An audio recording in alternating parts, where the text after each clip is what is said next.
Time now for Homeschooled as we welcome in SNY contributor John Harper. And Harp, far be it for me to go negative after the Mets win a series on the road, but Edwin Diaz kind of put a damper on the festivities down in Philly. We'll get to the manager's decision in just a bit, but can the Mets really trust Diaz here throughout the season to get them to the playoffs as their closer?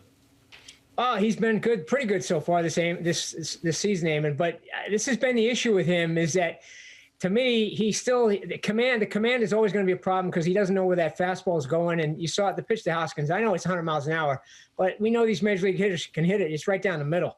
And that was his issue. He wasn't throwing strikes. Now he has to come right down the middle.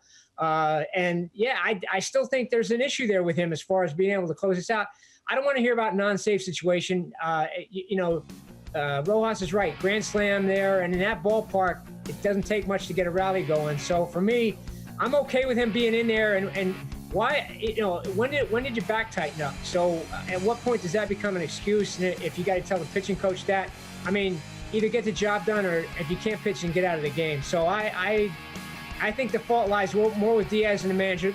There's room to second guess the manager, but I think the fault lies more with Diaz, and that's still an issue with this team.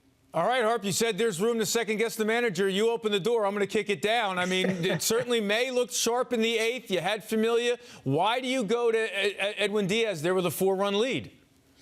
Yeah, at first I had no issue with it, but listening to his reasoning, it seemed like he was more concerned about who was going to hit in that spot than anything else. And to me, that's not a good reason to take May out of the game. Now, if you're worried that he pitched the night before, he's worried about him pitching back-to-back nights and pitching a second inning when he hasn't done that as a Met and he's more of a one-inning guy, then I can understand going to Diaz. And I think Rojas just fell into the idea that, look, Diaz has been so good. Let's bring him in. 1, 2, 3, we're out of here, and everything's fine.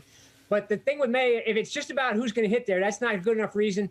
Otherwise, I'm not starting anything with Familia because we know Familia. Look, he came in and got the last out. All credit to him, but he starts in and he walks a couple. Now you're bringing Diaz into a situation with runners on base, and he's been bad in those situations as well. So you're much better off. The odds are with you starting a clean inning. So there's a lot of ways you can look at this thing. I still think the bottom line is Diaz has to get the job done. Imagine how heated this conversation would have been if the umpires decided they didn't have enough visual evidence to overturn the call. All right, Harp, thanks for joining us.